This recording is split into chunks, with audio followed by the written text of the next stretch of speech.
in here. How you doing? And Sean. Hi there. Darren, I'm sure everybody knows you by now, so a quick intro. What I'm doing is, I run a food bank, well a food shares like they call it, Glasgow's Needy, for the past 3 days, and I'm going to continue for a whole week. I'm camping out in front of the city chambers to raise awareness about plight and poverty in Glasgow, which is absolutely disgusting, trying to get people talking. The more we get people talking, then we can get people walking. It's as simple as that. Okay, thank you. And I brought my comrade along, Sean Clerkin. Hi Sean. I'm Sean Clerkin, chairperson of the Glasgow against ATOS, and what I want to say tonight is that ATOS are being stripped of the contract in January, February next year, but it's not over. The work capability assessment's going to a new company called Maximus, an American company who are worse than ATOS. They're basically been fined $30 million in America for fraud. They've also been fined by the federal authorities in Washington for underpaying on workfare in America, which takes a hell of a lot to get fined. And the fact is, this Maximus are going to be brutal.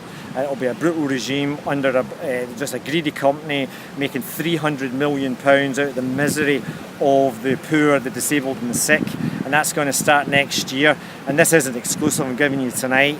The Maximus are going to be taking over the contract, and they're going to be making people's lives in the west of Scotland, Glasgow and Edinburgh, Aberdeen, Dundee, a misery next year. And this is the Westminster government that are doing this again, bringing in a multinational from America to do this. And the fact of the matter is, what we need is a massive redistribution of income and wealth for the sick and the disabled and the poor to get a decent income so they can live their lives in dignity without being forced back to work, and only doing work if they want to work.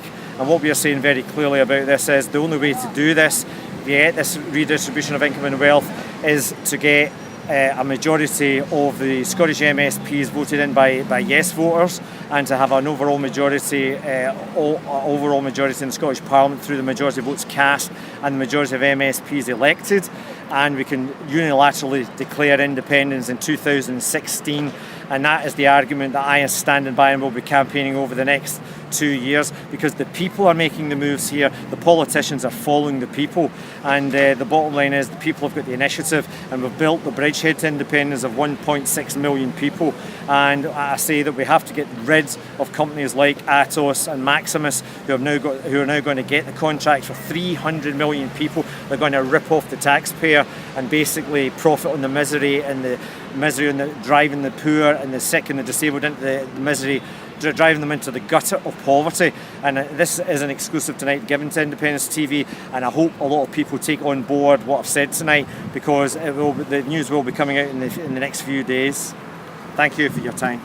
Well, that's pretty shocking, isn't it? I mean, God, just when you thought things couldn't get much worse. I must say, maybe want to tell them about your thing at the last Friday of every month, if you want to right. What's this, on Monday night, the 20th of October, this Monday night, the 20th of October, at Penlee Community Centre at Glasgow Road, there's a public meeting at 6:30 in the evening, and it's going to feature Darren, who will be speaking at it, and myself will be speaking at that public meeting about independence and what comes after independence in terms of social justice, and how we fight for social justice and how the fight will continue. Yep. And that public meeting's on Monday night. But we're also doing the last Friday of the month, 12:30 outside ATOS at Cadogan Street. We do a people's picket against ATOS at 12:30 each Friday, the last Friday of the month, and we'll be doing on the last Friday of this month. And I would hope that some of you would come along and join us at 12:30 for half an hour to show solidarity for the people that have been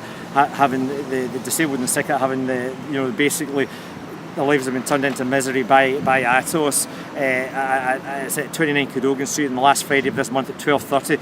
Please come along.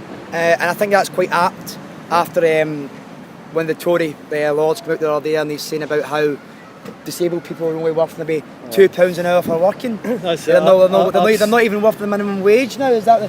Yeah, they actually said that Lord Freud, who's the welfare minister in charge of all of ATOS and all the rest of it, said the disabled people are only worth £2 an hour or less, and I think that's disgraceful. And I absolutely demand that Lord Freud is sacked from his job.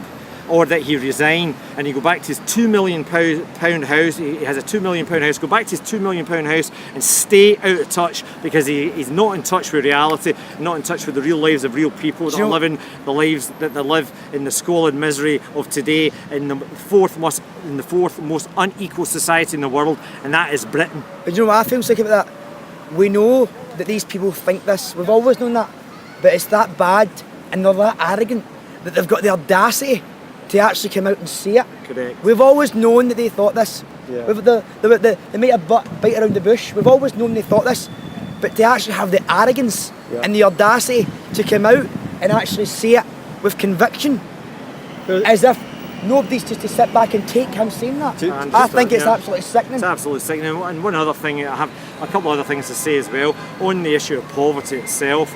We've now got 239,000 children in Scotland living in poverty. That's actually going to increase by another 100,000 by the year 2020. We cannot live in a society where we have children basically starving, having malnutrition, not being able to have the houses or the homes heated. What we need is a massive redistribution of income and wealth. We need to have a massive public sector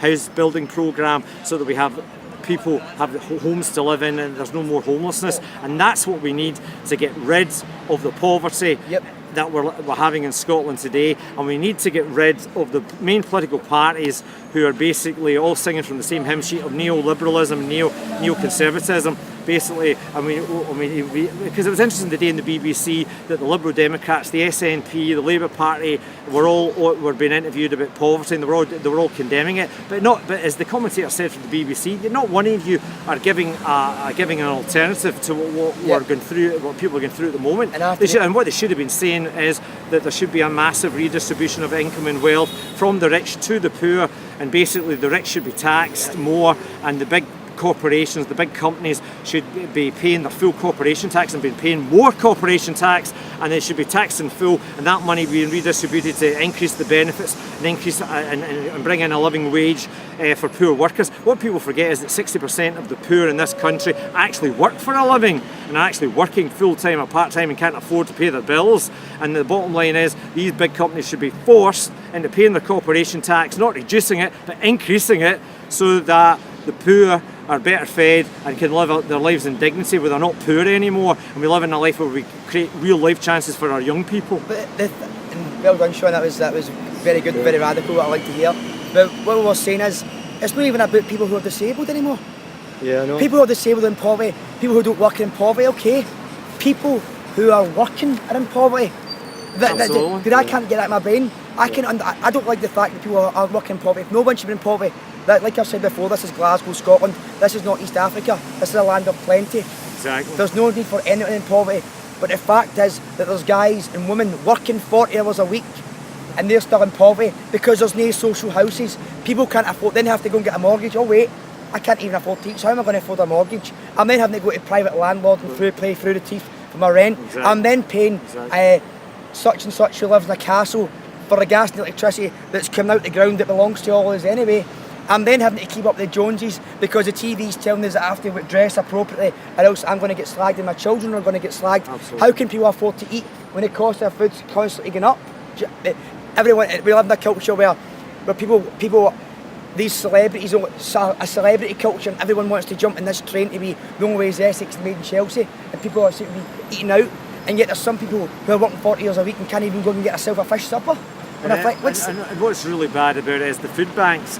A lot of the people that are going to the food banks at the end of the month are people who are at work. Of course, that's it. And they're paid so low that they are actually having to go to food banks to feed themselves. I came across a young man, John, where I work, and he is actually now, he had to go to a food bank because he wasn't getting paid for 6 weeks, and he had to go to a food bank. And the other thing to be thinking about ATOS is, let's remember, in David Cameron's constituency in Oxfordshire, there was a young man there, Mark Woods, who basically had Asperger's syndrome, a form of autism, who was taken off his employment support allowance by ATOS, and he died in his home. The police broke down the door, and he weighed 5 stone 6 pounds. He died of starvation in one of the wealthiest countries in the world. There was also Eleanor Tatton, a woman from Livingston, who was diagnosed with a brain tumour, a cancer in the brain, and was told she was fit to go back to work. and after her ATOS assessment, she was dead within 5 weeks, and she left behind 2 children, and basically the 2 children don't have a mother anymore, and we're living in a Dickensian society today, where the rich are getting richer and the poor are getting poorer, and we're having gated communities, and the rich are getting protected and the poor are just being basically driven into the gutter of poverty, and that's got to stop, and it's got to stop now. What you're basically saying is ATOS and these companies are actually magicians, where if people are disabled and they go in there and they come out cured.